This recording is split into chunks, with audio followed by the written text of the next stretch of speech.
There comes a moment, often quiet, almost unnoticeable, when you feel it in your bones. Something between you and your children has shifted. You've spent a lifetime being their safe place, their biggest supporter, the one who never let go no matter what. You were their rock. You gave your best years, your best energy, and your most tender love. Not because you had to, but because that's what your heart knew how to do. But now, something feels wrong. Maybe they talk over you, as if your voice no longer holds weight. Maybe they roll their eyes when you offer advice, or act like your presence is more of a burden than a blessing. Maybe you've started to feel like a background character in the very life you once built for them. And that kind of pain, it's not loud, but it's deep. It's the ache of being unseen, unheard, and slowly forgotten by the very people you gave everything to. You don't want pity. You don't want praise. You just want respect. To be looked at, not as someone who's getting old, but as someone who still has wisdom, still matters, still deserves to be listened to. And maybe, just maybe, you've caught yourself thinking, if only they could remember who I used to be. If only they could see how much I've done. But deep down, you know this. Reminding them won't restore what's missing. Pleading won't bring back your voice. In fact, the more frustrated you become, the more distant they grow. So what does work? Today I want to share with you 6 gentle but powerful shifts. Ways of responding that don't demand respect. They inspire it. These are not games. They are truths born from experience. And while some may challenge the way you've always operated, if you stay with me through the end, you'll uncover a path that doesn't just reconnect you with your children, it reconnects you with your own dignity. But before we dive in, I invite you to take a breath. This moment is yours. So settle in, maybe wrap yourself in a cozy blanket, brew a warm cup of tea or coffee, and let's just sit together like 2 friends talking from the heart. And I want to hear from you. Have you ever looked around and felt like your children don't truly see you anymore? If that thought has ever crossed your mind, leave a comment below that simply says, I'm ready to be respected again. Your voice matters. And who knows, your courage might be the light someone else needs to begin their own journey back to self-worth. And don't forget, if this message speaks to you, take a moment to like this video and subscribe. Because what you're about to hear might just restore not only your place in your children's lives, but the part of yourself that you've quietly been missing. Ready? Let's begin. Action 1. Don't argue, lead by example. When your children begin to brush off your opinions, cut you off mid-sentence, or respond to your words with condescension, your first instinct might be to push back, to remind them, maybe even firmly, of all the sacrifices you've made, to raise your voice just enough so they hear you, so they finally understand what you've given and why you deserve their respect. But here's something that might save you years of heartache. Arguing doesn't bring back respect, it buries it. Ask yourself honestly, when was the last time someone truly respected you because you argued with them? Respect isn't earned by volume. It isn't won through emotional battles or long speeches. It's earned in silence, in the way you carry yourself when the world, even your own children, seem to test your patience. Because when you respond to disrespect with anger, you're not just defending yourself, you're silently telling them they've already gotten under your skin. You're giving away the very power you're trying to protect. I remember a man named Frank. He'd been a teacher for over 30 years, respected, admired, in control of every room he walked into. But in his own home, it was different. His adult children dismissed his advice, talked over him, and sometimes even smirked when he tried to offer correction. At first, Frank did what many parents do. He fought back. He tried to reason with them, to assert his authority, to prove he still deserved their attention. But the more he tried, the more distant and dismissive they became. Until one day, he stopped arguing. Frank made a quiet but powerful shift. He listened more, not passively, but with intention. He spoke less, but when he did, his words carried calm, confidence, and quiet wisdom. He no longer chased respect. He embodied it.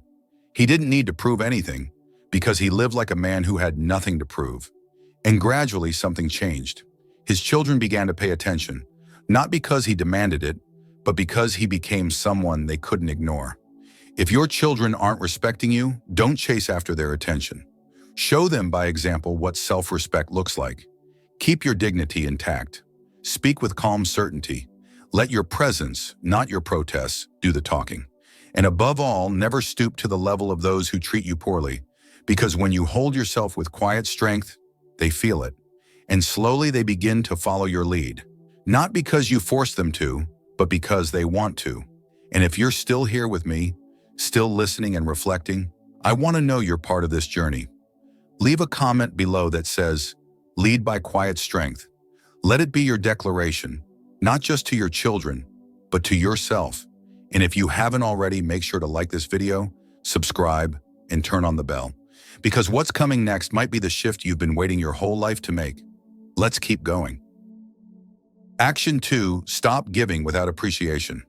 One of the fastest ways to lose respect, without even realizing it, is to keep giving to those who no longer value what you offer. And as parents, we often do this out of love, out of habit, out of the deep-rooted desire to always be there for our children. We offer our time, our energy, our support. We bend, we adjust, we sacrifice, even when there's no thank you, even when our efforts are brushed aside, even when, instead of gratitude, we're met with complaints, or worse, expectations. But here's something most people never say out loud. When you continue giving to someone who doesn't appreciate it, you don't create closeness. You create entitlement. Your kindness becomes invisible. Your sacrifices become expected. And the moment you stop, they don't feel grateful. They feel inconvenienced. I once knew a man named George, a devoted father with a heart as big as his patience. Anytime his children needed help, he was there. Financial support? He gave it without hesitation. Moving day? He dropped everything. Change in their schedule? He rearranged his entire week just to be available. He believed that giving was how he showed love. But over time, something shifted. The thank yous stopped. The appreciation faded. His children began to act as if his help was something they deserved. And when George, later in life, needed their help, they were too busy. That moment broke something in him, but it also woke something up. George made a quiet decision. He stopped offering before being asked. He stopped overextending himself. And most importantly, he started saying no when it didn't feel right. At first, his children were surprised, even upset. They didn't understand why their dependable dad had changed, but eventually they noticed. They started being more mindful of his time, more appreciative of his presence, because suddenly they saw it. His generosity wasn't a bottomless well. It was a gift, not a guarantee. If you've been feeling like your efforts go unnoticed, like your kindness is being consumed but not cherished, pause. Take a step back. Ask yourself honestly, am I giving more than I should? And if I stop today, just for a while, what would change? Because when you teach others that your time, your love, your support are earned through respect, they'll begin to treat them and you differently. If this part of the message resonated with you, don't keep it to yourself. There's someone out there, a parent, a grandparent, who needs to hear this too. Share this video with them. It might be the wake-up call they never knew they needed. Let's keep going. Action 3. Build a life outside of them.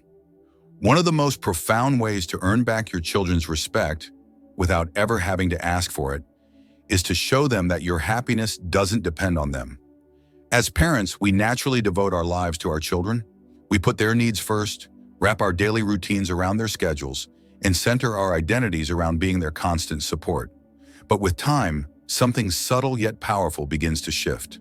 If we're not careful, the very love we gave so freely can become the thing that leaves us feeling empty. Because when you've spent your entire life prioritizing them, they may begin to see you not as a whole person, but as someone who exists only in relation to them. And here's the truth. People, even your own children, respect those who have their own lives, their own rhythm, their own joys, struggles, and passions. But if your children sense that your days revolve around their calls, their visits, their attention, they might start to pull away. Not because they don't love you, but because they feel pressure. Or worse, they start to see you as someone with no life beyond them. I remember a woman named Eleanor, a widow in her late 70s. When her husband passed, her world quietly collapsed. With no one else to turn to, she poured every ounce of her energy into her adult children, calling frequently, offering advice even when it wasn't asked for, hoping they could fill the space that had opened in her heart. But the more she reached out, the more distant they became.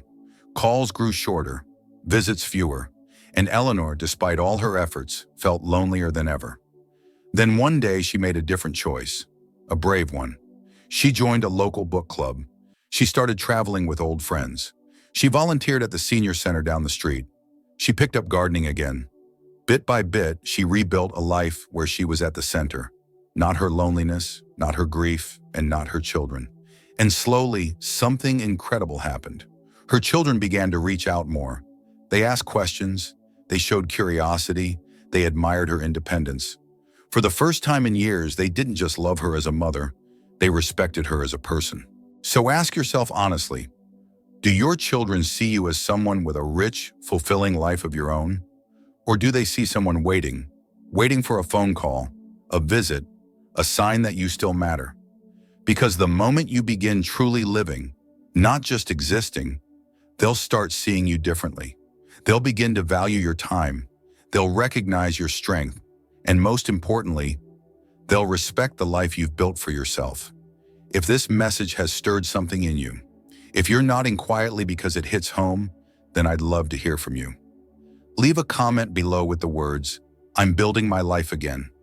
Let that be your promise to yourself and your inspiration to others who may be on the same path. If this video has brought you any insight or comfort, please take a second to like it, subscribe if you haven't, and turn on the bell so you never miss an episode. And if you'd like to support this channel even further, feel free to click the super thanks button. It helps us keep creating meaningful content just like this for people who truly need it. Now let's keep going.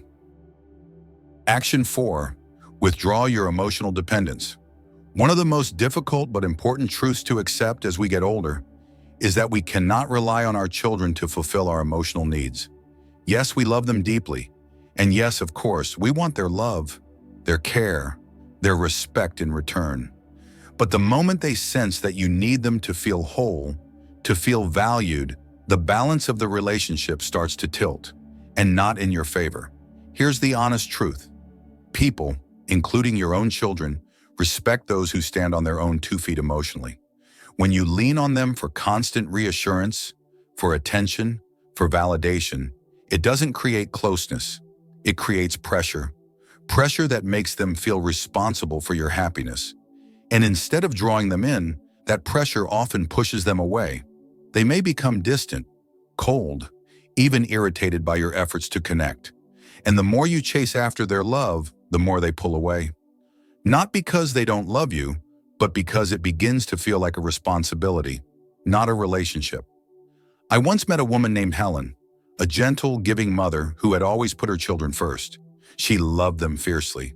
But as they grew older and built their own busy lives, Helen found herself alone more often than not. She waited by the phone, hoping for a call, and when it didn't come, she called them, sometimes multiple times a week, reminding them how much she missed them, how quiet the house felt without them. Her intentions were pure, but over time, her calls became something her children started to avoid. What once felt like love now felt like guilt, obligation, a burden. Then one day, Helen made a different choice. She stopped waiting. She stopped calling first. Instead, she turned her focus inward. She joined a knitting circle. She went out for morning walks with neighbors. She signed up for a painting class she'd always wanted to try. And gradually, something shifted.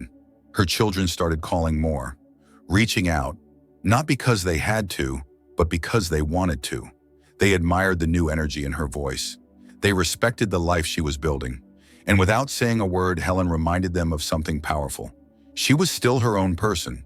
The less emotionally dependent you are on your children, the more they will begin to see you with fresh eyes. Not as someone waiting for their affection, but as someone strong enough to create their own joy. And respect? It naturally follows that strength. If this part of the message resonates with you, or if you know someone who's been struggling with this exact dynamic, do them a favor and share this video. You never know how much one quiet shift in perspective can change a person's whole experience of aging love, and self-worth. Now let's keep going. Action 5. Stop chasing their approval. One of the most common mistakes parents make as they grow older, often without realizing it, is trying too hard to earn their children's approval. You start adjusting your schedule to fit theirs. You say yes when your heart is screaming no. You bite your tongue, hold your breath, and push your own needs aside, all in the quiet hope that one day they'll finally see how much you care and start appreciating you more. But here's a truth that may be hard to hear. The more you chase their approval, the more they lose respect for you. It's not because they're ungrateful. It's because human nature works like this. When you constantly give without boundaries, when you shrink yourself just to keep the peace, you teach others that your voice, your feelings, and your worth come second. Respect isn't earned through silent sacrifice. It's earned through self-respect. I remember a woman named Margaret. In her younger days, she was bold, independent, a woman who spoke her mind and stood tall. But as she got older, things changed. She started letting her adult children make all the decisions. She'd cancel her plans to match theirs. She stopped offering her opinions, even when something felt wrong. And when her children occasionally spoke down to her, she said nothing. "I just want to keep the family together," she told me once. Her heart was in the right place, but her silence had a cost. Over time, her children stopped asking for her thoughts. They stopped seeing her as a guiding voice. She became in their eyes someone who would always nod, always agree, always say yes. Margaret thought she was avoiding conflict, but in truth, she was slowly erasing herself from the conversation. If you feel like your children don't respect you, the answer isn't to raise your voice, it's to raise your standards. Respect isn't something you beg for, it's something you model. Set boundaries. Speak up when something feels wrong. Say no when you need to, even if it ruffles feathers. Because the moment you begin valuing yourself, others have no choice but to do the same. And if this part of the video has struck a chord with you, I'd love to know you're still with me. Leave a comment below that says, "I choose self-respect." Let that be your reminder, your declaration, that you're no longer here to beg for appreciation. You're here to live with dignity. Also, if you found value in this video, please take a moment to like it and subscribe to the channel. Your support truly helps more than you know. And if you feel moved to contribute, you can click the Super Thanks button below. It helps us continue creating meaningful content for people just like you. Now let's keep going. Action 6.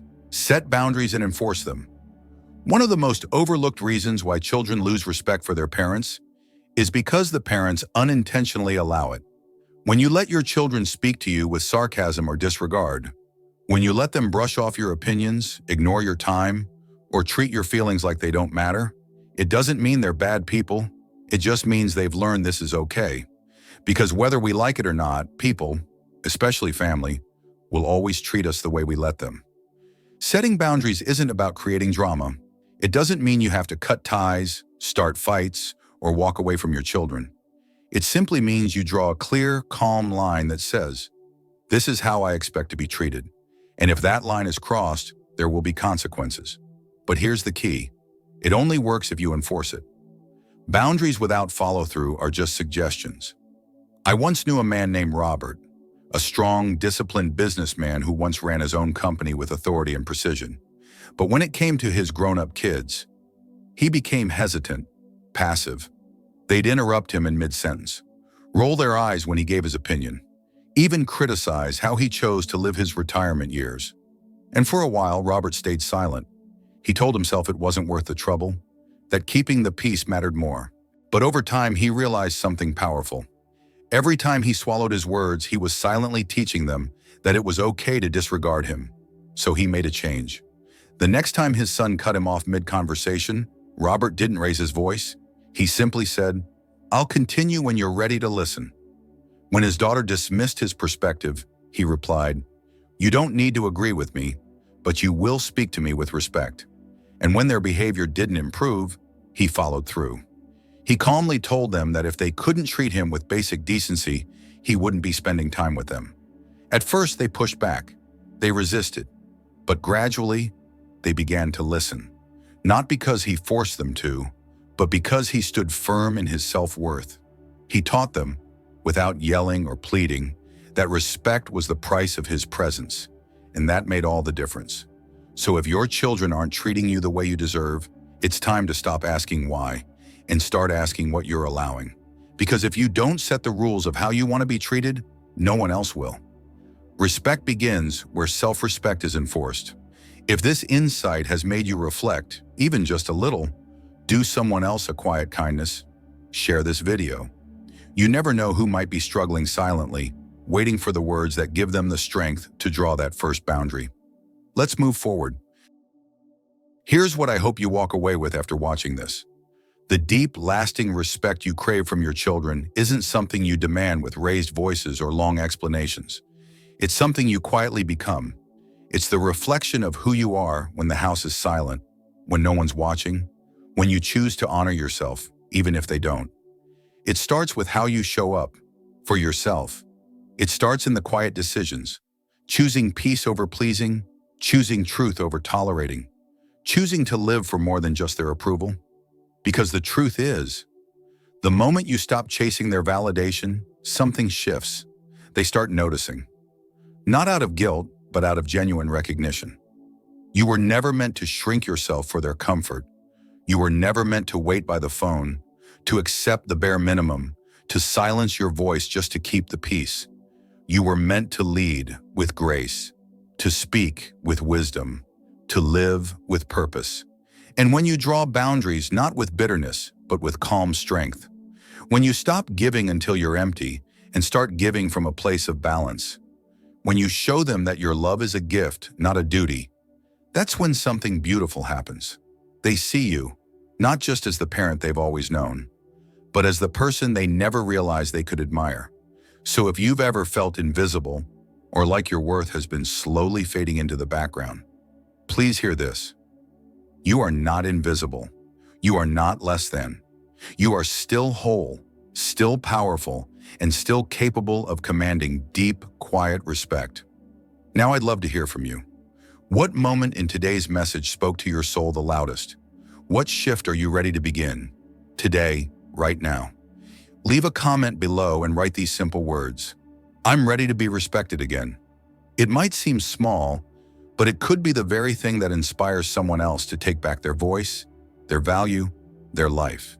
If this video gave you comfort, strength, or even just a moment of peace, please take a second to like it, subscribe to the channel, and tap the bell so you never miss what's coming next. And if you feel moved to support this channel and help us reach even more hearts just like yours, you can contribute through the Super Thanks button below. Every small gesture helps us keep these messages alive. Before we go, I have a question for you. Is there something you've been holding in? Something you wish someone would talk about openly, gently, truthfully? Drop it in the comments. We're listening, and we're shaping future episodes with your voice in mind. In the upcoming videos, we'll explore how to rebuild broken bridges with adult children, how to find purpose when you're living alone, and how to protect your mental and emotional peace in a world that often feels too loud. If that speaks to your heart, make sure you're subscribed. You won't want to miss a moment. And until we meet again, carry this truth with you. You are not too late. You are not too old. You are not forgotten. You are worthy of being heard, of being respected, and of living a life that feels whole again. Thank you for spending this time with me. Until next time, walk with grace, speak with quiet confidence, and remember, this next chapter, it might just be the most powerful one yet.